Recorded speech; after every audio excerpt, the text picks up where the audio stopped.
Holy, holy, holy, the whole earth is full of God's glory. All praises to the Most High and His beloved Son. This is Incandescence Ministries, proving the existence of the Most High God. I'm in my basement again today, but I want to prove Christ's existence. I want to prove that the King of Kings, Lord of Lords is real and is coming. For y'all that divide the Bible, the Old and the New Testament, the Old and the New Testament are one. It's one book. This message goes out to those who don't believe. The Apocrypha, what I'm holding in my hand, came out of the original King James 1611 Old Testament. All right, this is the missing books. These are the missing books, the missing chapters that was a part of the Old Testament. For y'all that only believe in the Old Testament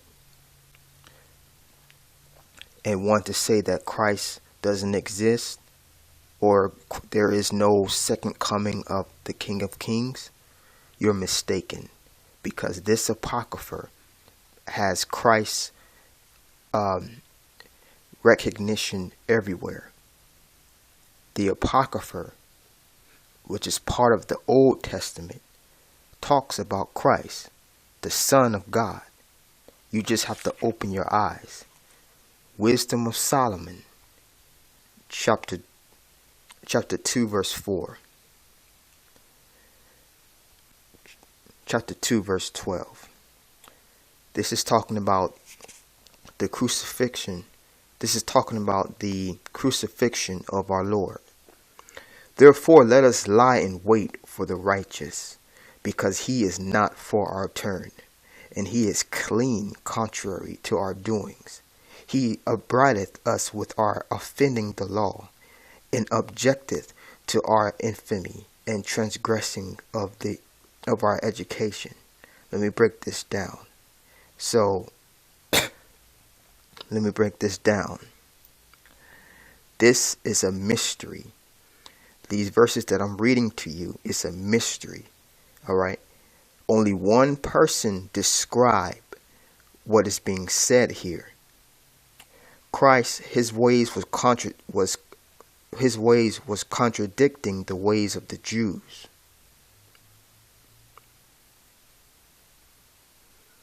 You always have Pharisees that was lying in wait to try to trip up Christ's words. What I'm reading to you now is a mystery, and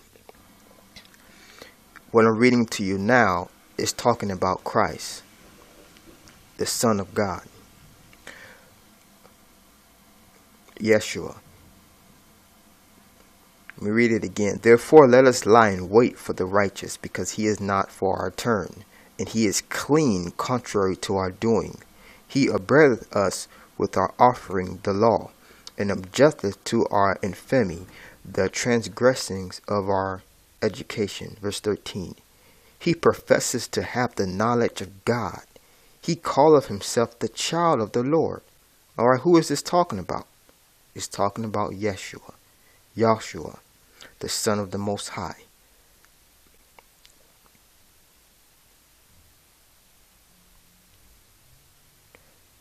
Verse 14. All right, and again, this is coming out of the Old Testament. The Apocrypha was taken out of the Old Testament. Verse 14. He was made to reprove our thoughts. He is grievous unto us even to behold, for his life is not like other men's. His ways are of another fashion. Did not Christ say that he is not of this world? Did he say? He also said that his kingdom is coming next, in a 1,000 year reign. He is not of this world. He was made to reprove our thoughts. He is grievous unto us, even to behold. For his life is not like other men's. His ways are of another fashion. We are esteemed of him as counterfeits. He abstaineth from our ways, as from filthiness. He pronounced the end of the just to be blessed, and maketh his boast that God is his Father. This is talking about Christ. Verse 17. Let us see if his words be true. Let us prove what shall happen in the end of him. This is talking about when the Jews betrayed him. Verse 18. For if the just man be the Son of God, he will help him and deliver him from the hand of his enemies. So you have some wicked Jews that was trying to test Christ, or if he's really the Son of God, he will save himself. You had a lot of wicked Jews at that time that sold him out to the Edomites, the Romans. This is all talking about the Son of the Most High, known as Christ.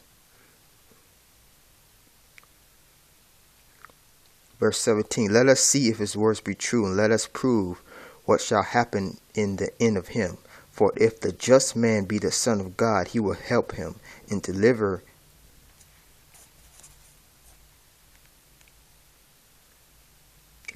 him from the hand of the enemies. Let us examine him with despitefulness and torture, that we may know his meekness and prove his patience. All right, they tortured Christ before he went on the cross. Verse 20. Let us condemn him with a shameful death, for by his own sayings he shall be respected. All right, it's a shame he had his body on the cross, just outside like that. All right. Such things they did imagine, and were deceived, for their own wickedness hath blinded them. For y'all that say that Christ never existed, all right, you're deceived, okay? And that's a sin. Verse 22, as for the mysteries of God, they knew them not. You don't understand prophecy. This is a mystery about the Son of God.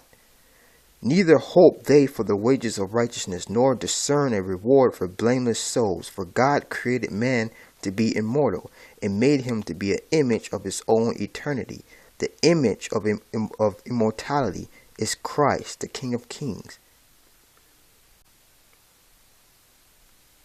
The King of Kings. To be immortal is to be righteous. The Wisdom of Solomon, chapter 1, verse 15, it says, for righteousness is immortal. All right?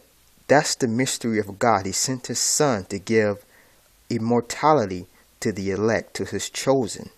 Because in the beginning, the Father created man to be immortal in his image, the image of his Son. Don't be deceived. I'm going to tell you right now, if you don't believe in the King of Kings, you're deceived by Satan. Verse 24.